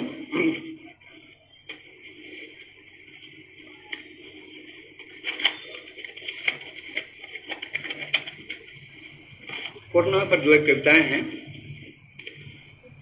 खुश हूँ इस सन्नाटे में मित्रों ने मुझको याद किया, खुश हूँ इस सन्नाटे में मित्रों ने मुझको याद किया।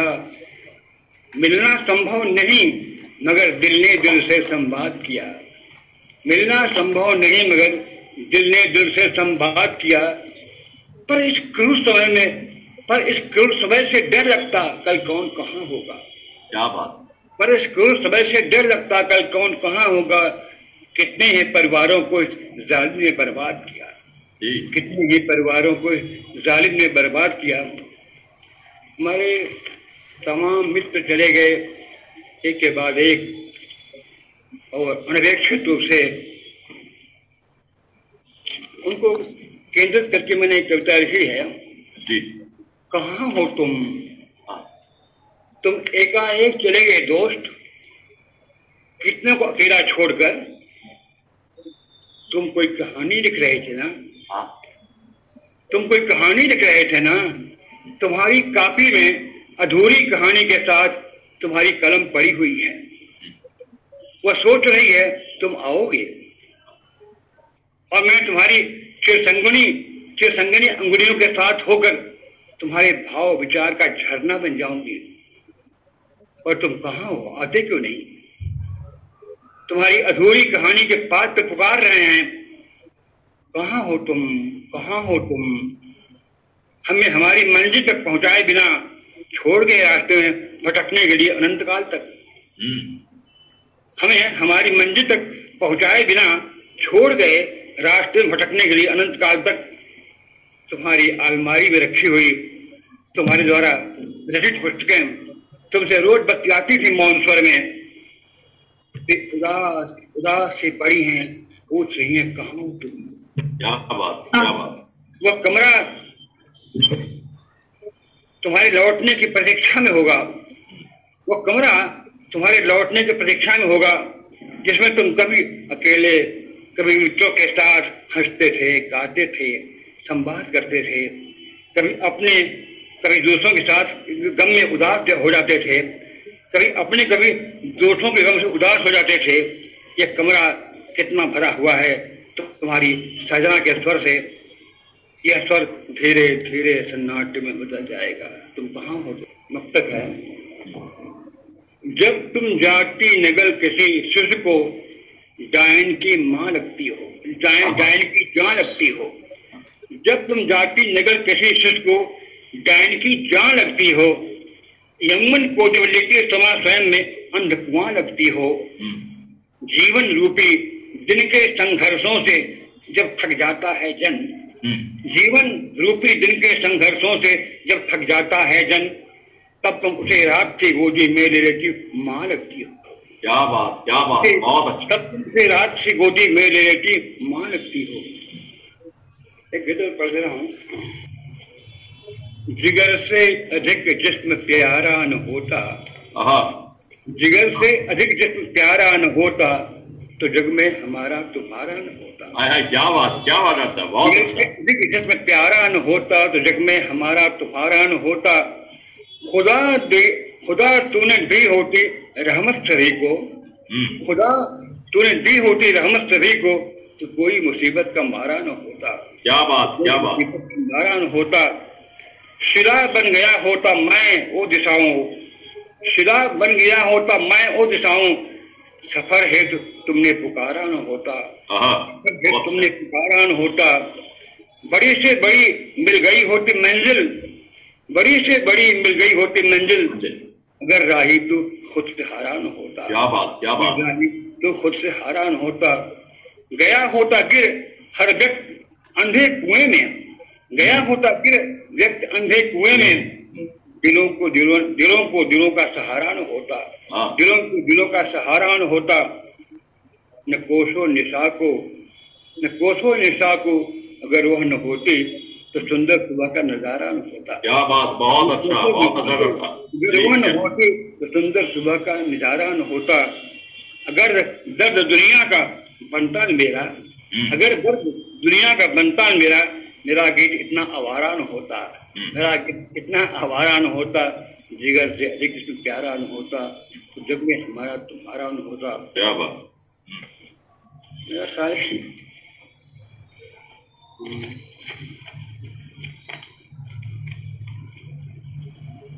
बस एक गजल और पढ़ रहा हूँ। कल यहाँ था बाग बिककर कारखाना हो गया, कल यहाँ था बाग बिककर कारखाना हो गया। खेत था अब वो शहर का आशियाना हो गया। क्या बात। वो शहर का आशियाना हो गया। दिल से दिल मिलते रहे यह थी हकीकत कल तलक, दिल से दिल मिलते रहे यह थी हकीकत कल मगर आज तो मिलना दिलों का बस फसाना हो गया। क्या बात, क्या बात। दिलों का बस फसाना हो गया। गांव से निकला था रहबर बन के तो मासूम था, गांव से निकला था रहबर, बंच तब मासूम था, देखते ही देखते कितना सयाना हो गया। देखते कितना सयाना हो गया। कल तक तो घर घरों में बैठ बतियाते रहे, कल तक तो घर घरों में बैठ बतियाते रहे, हाट का अब तो घरों में आना जाना हो गया। हाट का तो घरों में आना जाना हो गया। लोग कल मिलकर लगाते थे हजारों कह कहे, लोग कल मिलकर लगाते थे हजारों कह कहे, आज तो मुश्किल लोगों का मुस्कुराना हो गया। क्या बात, क्या बात। लोगों का मुस्कुराना हो गया। रह गई आंखें खुली ही कट तपिश धोती हुई, रह गई आंखें खुली ही कट तपिश धोती हुई, ख्वाब देखे हुए तो इनको जमाना हो गया, ख्वाब देखे हुए तो इनको जमाना हो गया। कल को तो त्योहार गाते थे उमंगों से भरे, कल को तो त्योहार गाते थे उमंगों से भरे, आज गायब कहाँ उनका तराना हो गया। आज हाँ गायब कहाँ उनका तराना हो गया। वे उन्हें देंगे रकम, देंगे हिफाजत वे उन्हें। आज वे उन्हें देंगे रकम, देंगे हिफाजत में उसे। जुर्म की चादर का अब तो ताना बाना हो गया, जुर्म की चादर की ताना बाना हो गया। वक्त का इंसाफ भी क्या आज है दोस्तों, वक्त का इंसाफ भी क्या आज है दोस्तों। जुर्म तो उसने किया पर मैं निशाना हो गया, क्या बात, क्या बात। निशाना हो गया। है अभावों से घिरा लेकिन कलम है हाथ में, है अभावों से घिरा लेकिन कलम है हाथ में, जिंदगी जीने का सुंदर सा बहाना हो गया। क्या बात, क्या बात। बहुत कल यहाँ था बाग, बिक्कर कारखाना हो गया, खेत था वो शहर का आशियाना हो गया। आशियाना, क्या बात, बहुत अच्छा। धन्यवाद।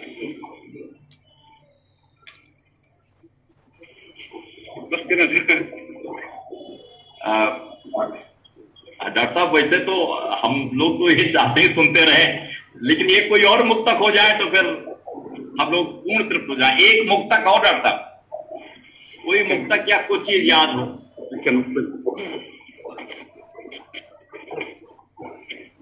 डॉक्टर साहब के मुक्तक बहुत ही शानदार होते हैं। जानता है तन, हाँ, जानता है तन उस पर बुढ़ापा आया हुआ, जानता है तन उस पर बुढ़ापा आया हुआ, किंतु मन पर हंसी सा जीवन अभी छाया हुआ। क्या बात। किंतु मन पर हंसी सा जीवन अभी छाया हुआ, अभी भी उसको बुलाती अपनी मिट्टी की सदा, अभी भी उसको बुलाती अपनी मिट्टी की सदा, अभी भी लगता समय है गीत जो गाया हुआ, अभी भी लगता समय है गीत जो गाया हुआ। कौन कब आया न जाने कब रवाना हो गया, कौन कब आया न जाने कब रवाना हो गया, कौन कब जानी रहा और कब दीवाना हो गया, कौन कब जानी रहा और कब दीवाना हो गया। राह में था लोग थे पर ठीक पहुंच छाई हुई, राह में था लोग थे पर ठीक पहुंच छाई हुई। आप आए साथ तो मौसम सुहाना हो गया, आप आए साथ तो मौसम सुहाना हो गया। वाह वाह वाह डॉक्टर साहब, बहुत अच्छा।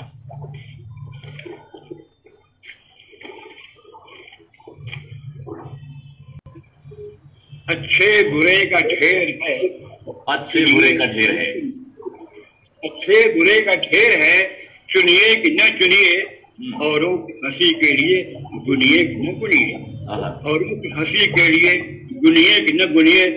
पर भर के अपने स्वर में जमाने के लिए ख्वाब, पर भर के अपने स्वर में जमाने के लिए ख्वाब, गाता रहूंगा गीत में सुनिए कि न सुनिए, गाता रहूंगा गीत में सुनिए कि न सुनिए। क्या बात, क्या बात।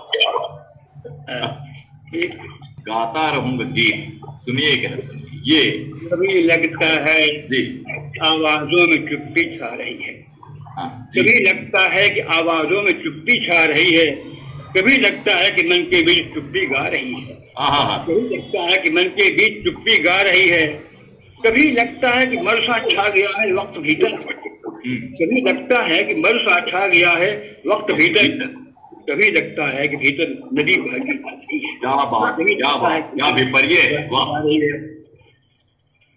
मुक्त मन वह है किसी भी चाल का आदि नहीं है, मुक्त मन वो है किसी भी चाल का आदि नहीं, किसी भी चाल का आदि नहीं है नशा उसमें अदब का किंतु उन्मादी नहीं है, नशा उसमें अदब का किंतु उन्मादी नहीं है, विचारक है पर बता है नहीं खूंटे से किसी भी, विचारक है पर बता है नहीं खूंटे से किसी भी, वह प्रगति में है खरा लेकिन प्रगतिवादी नहीं है। क्या बात है, क्या बात है, लेकिन प्रगतिवादी नहीं है। अपनी सारी वैचारिक को एक मस्तक में ढाल दिया। महानता अदब के अपने खोलते चले गए, महानता अदब के अपने खोलते चले गए, अदब में दूसरों के मैल घोलते चले गए, अदब में दूसरों के मैल घोलते चले गए, मेरा अदब था हंस रहा कहा मुझे कि मौन रहा, मेरा अदब था हंस रहा कहा मुझे कि मौन रहा, कहा मैं मौन, वे अटूट बोलते चले गए, वे अटूट बोलते चले गए। ठीक है दोस्त, कहीं खोजते से भटक रहे, वो किधर गया, वो किधर गया, वे खोजते से भटक रहे, वो किधर गया, वो किधर गया, कोई तो बतलाए मुझे कि वो इधर गया या उधर गया, कोई तो बतलाए मुझे वो इधर गया या उधर गया। मैंने कहा भटका बहुत हुआ आपके परिवेश में, मैंने कहा भटका बहुत आपके परिवेश में निकल गया, सच का पता वो आज अपने घर गया, आजाद हो गया, क्या घर गया। एक जो है इसको बोल रहा हूँ, एक ऐसे ही है, लोगों की कुशलता की दुआ मांग रहा है, लोगों की कुशलता की दुआ मांग रहा है, अपनी सलामती की फिक्र त्याग रहा है, अपनी सलामती का फिक्र त्याग रहा है, सहमे हुए से लोग हैं खोए हुए खुद में, सहमे हुए से लोग हैं खोए हुए खुद में, वो कौन अंधेरे वहां जाग रहा है, कौन अंधेरे वहां जाग रहा है। जी, जाता चला है दूर, जाता चला है दूर, जाता चला दूर है अपना तब आंखें बह जाती हैं, जाता चला दूर है अपना तब आंखें बह बह जाती हैं, भीगी हुई चुप्पियां रह रह कितना कुछ कह जाती हैं, भीगी हुई चुप्पियां कितना भीगी हुई चुप्पियां रह रह कितना कुछ कह जाती हैं। समझाता रहता है खुद को, समझाता रहता है मन खुद को, इस पर अपना बस क्या है, समझाता रहता है मन खुद को इतना, इस पर अपना बस क्या है, हर लेता है समय दर्द पर यादें तो हर लेता है समय दर्द पर यादें तो रह जाते हैं। क्या बात, क्या बात। पापा एक और सुना दीजिए फिर इसको समाहार करेंगे। जी जी जी। हिल रहा है पटल, हिल रहा है पटल जो है हृदय पे छाया हुआ, हिल रहा है पटल जो है हृदय पे छाया हुआ, लग रहा स्वर आज घर का गीत जो गाया हुआ, लग रहा स्वर आज घर का गीत जो गाया हुआ। एक महकसी आ रही है, एक महकसी आ रही है आज बाहर से कहीं, एक महकसी आ रही है आज बाहर से कहीं, चलूं देखूं कौन मेरे द्वार है आया हुआ, चलूं देखूं कौन मेरे द्वार है आया हुआ। मुझे आप थोड़ा सा निर्देशित करें पिताजी। नहीं डॉक्टर साहब अपने आप आने दीजिए, कोई दिक्कत नहीं। नहीं उनका स्वास्थ्य थोड़ा ठीक नहीं है इसलिए मुझे चिंता हो रही है। डॉक्टर साहब वो बहुत देर से बैठे हुए हैं ना। डॉक्टर साहब बस एक कोई मुक्तक सुना दे, बस अब इसको समाहार करें फिर आपके आशीर्वाद के साथ, बस एक कोई मुक्तक सुना दें। आज ज्यादा देर हो गई इसलिए हमें भी ना 1.5 घंटे हो गए। हाँ, थोड़ा स्वास्थ्य भी उनका ठीक नहीं है। नहीं, मैं चाहता भी नहीं, इसीलिए आज मैंने अपने सभी कवियों से कहा कि कमी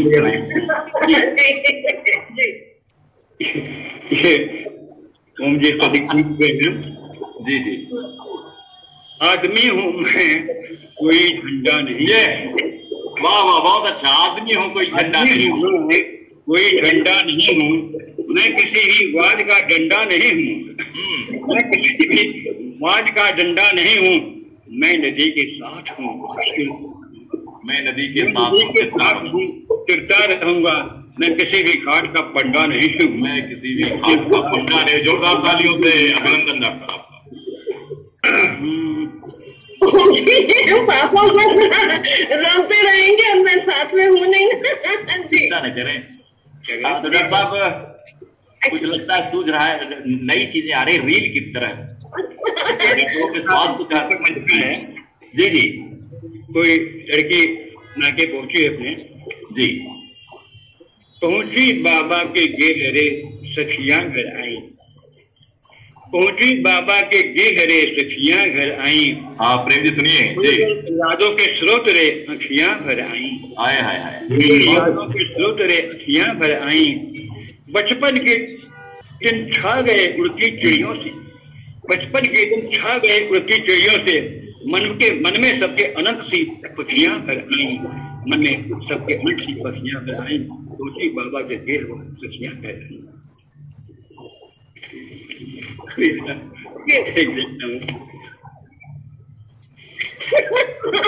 रोकना नहीं है, ये बिल्कुल कविता की नदी है, बहने दी सदा नीरा। जी ये कौन सुना रहा हूँ। जी जी जी। जिंदगी भी क्या कि अपनों में अकेली हो गई। बहुत अच्छी कविता। वाह वाह। जिंदगी भी क्या कि अपनों में अकेली हो गई।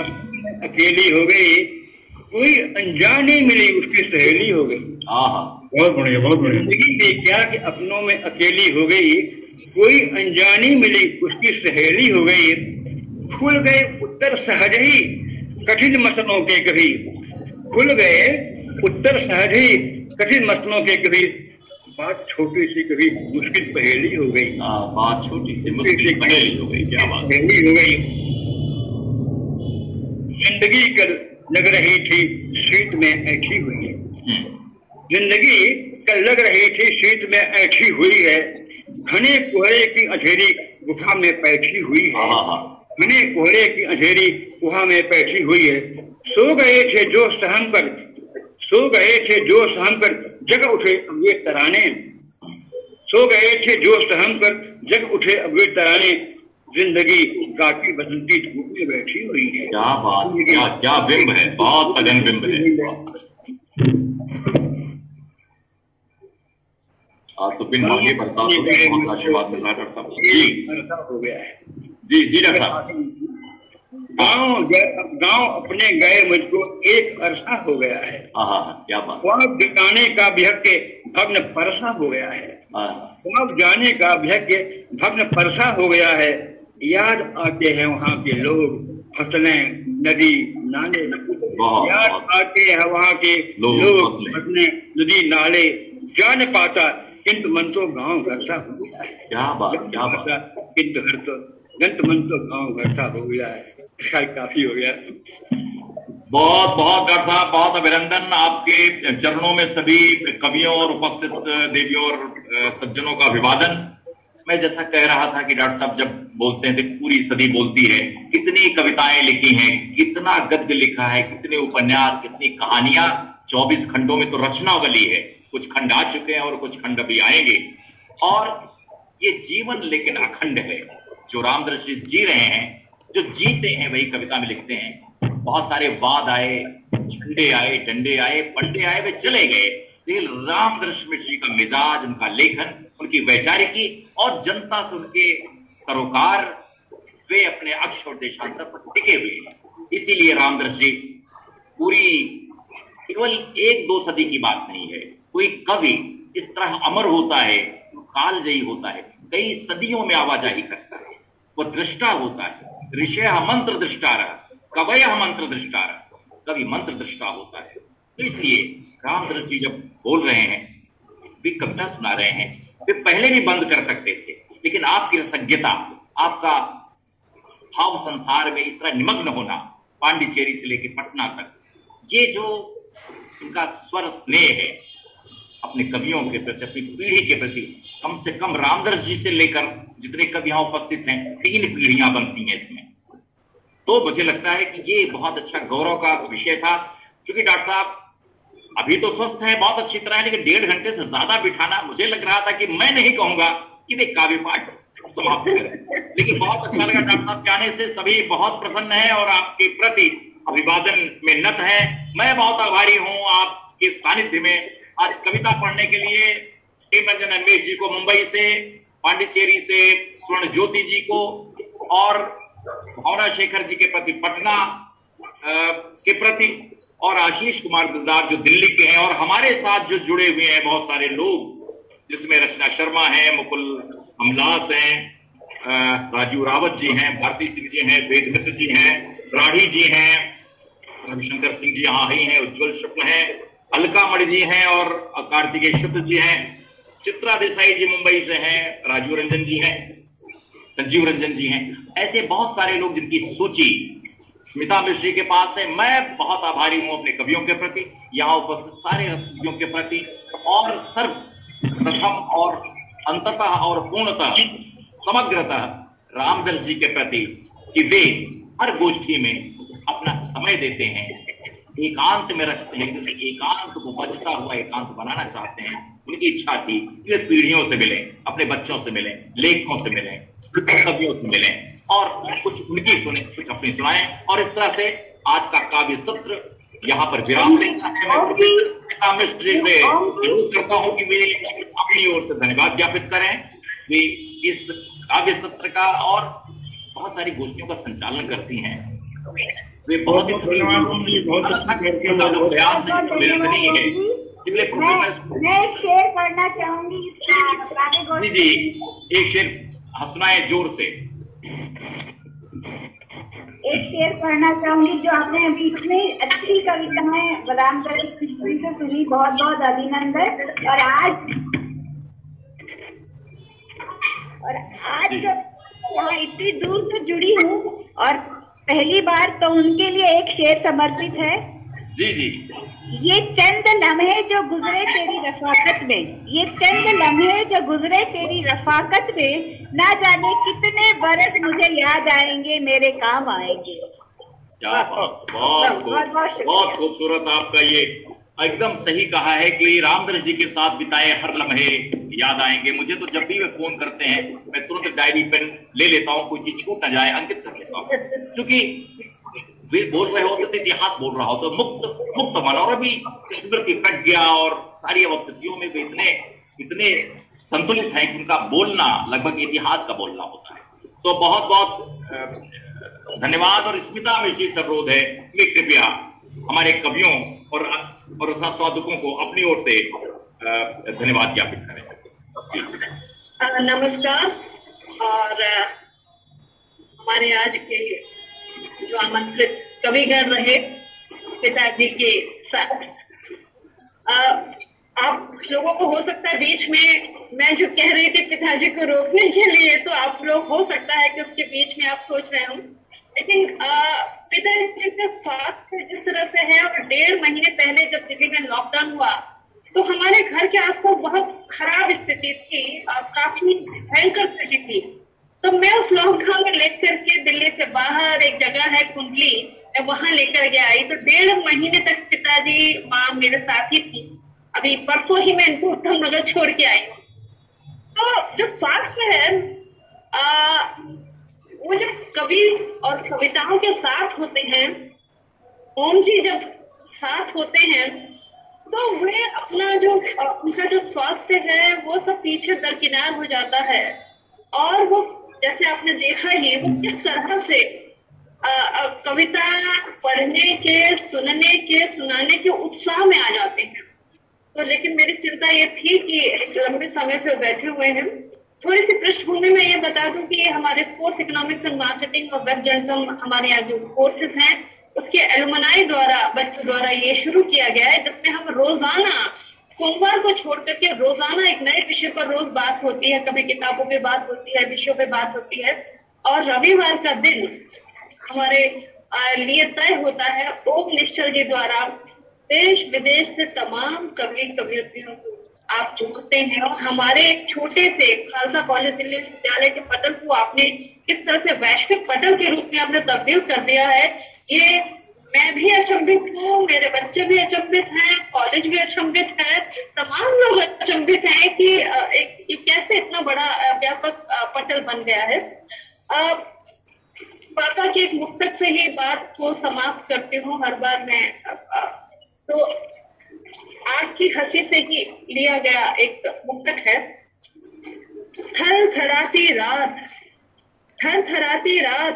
लगती रही अंधाधुंध है। थर थराती रात लगती रही अंधाधुंध है। सब रहे कहते समय का क्या भयानक रूप है। सब रहे कहते समय का क्या भयानक रूप है। हम अलग से रहे पर मुद्दत बाद बेहसा है समय। हम अलग से रहे मुद्दत बाद बेहसा है समय। साथ बैठे आइए कितनी सुहानी धूप है। तो ये साथ बैठने का सुहानी धूप ओम जी हमारे लिए हर रविवार को लेकर के आते हैं। और इस धूप से नहाने के लिए आज मैं देख रही हूँ न जाने अलका सिन्हा, वेद जी, हरिशंकर आड़ी, राजीव कुमार रावत, सूर्य प्रकाश, शशांक भैया, रमेश जी, आजी, रश्मि रंजन, मुकुल अमलास, रचना शर्मा। मैं इनको पढ़ दे रही हूँ तो अंदाजा मिले कि रजनी जायसवाल, संदीप गर्ग, सत्य प्रकाश, लक्ष्मी रंजन, रमेश, प्रकाश सिंह, खुशबू हिंदी, सॉल्यूशन, मोहित आनंद, एमपी सिंह, तस्वीर त्यागी, रंजू कुमारी, सी कश्यप, चित्ता देसाई जी, शरद रंजन, शरद जी, जितेंद्र पांडे, अमिताभ दीपक, विद्यानंद सिंह, एक ओझा, अलखामणि, मीना अमृत, कार्तिकेय, योगेंद्र, राजेंद्र तिवारी, अरविंद अवस्थी, भारती सिंह, सौमेन माथुर, राजीव दत्त, संजीव रंजन, अभी बहुत सारी लिस्ट है। देख रही कहाँ से लोग जुड़ रहे हैं। निश्चित रूप से इसका जो पूरा योगदान है ओम जी को जाता है। और आप सब लोग मुंबई, पटना, पौंडीचेरी, कहाँ से आप लोग जुड़े इस आभासीय प्लेटफॉर्म पर। तो मुझे लगता है कि हम सब इस मुश्किल समय को इसी तरह से गुजार देंगे अगर हम यूं ही मिलते रहें इस गुनगुनी धूप में, इस सुहानी हवा में। तो अगले रविवार को कुछ ऐसे ही धूप लेके आइएगा। आप सबका आभार। बिल्कुल जी, सभी का स्वागत है। बहुत धन्यवाद जी। मैं पिताजी से बता दूंगी कि जो आप लोगों ने कहा वो अलग से मैं पिताजी को बताऊंगी। बिल्कुल बताइएगा। देखिए, हम लोग तो उन्हें पूर्ण मन से सुनते हैं और ये आकर्षण भी है पूरे विश्व में कि रामदस जी नए कवियों को सुन रहे हैं। तो सभी लोग आकर्षित हैं। हमारी सीमा है कि हम 3 को रखें या 4 को रखें। 4 को रखते देर हो जाती है, लगभग 2 घंटे का समय बीत रहा है। हम चाहे से छोटा ही रखें परिमाण। फिर रामदस जी को हम ये नहीं चाहते कि 2 घंटे बैठे इस युग में, लेकिन उनका आज होना और उनका हमेशा होना हमारे लिए एक रसायन की तरह। आप इसका संयोजन कर रहे हैं, आपको बहुत बहुत धन्यवाद, क्योंकि आपको धन्यवाद देने के लिए मैं हूँ। शुक्रिया।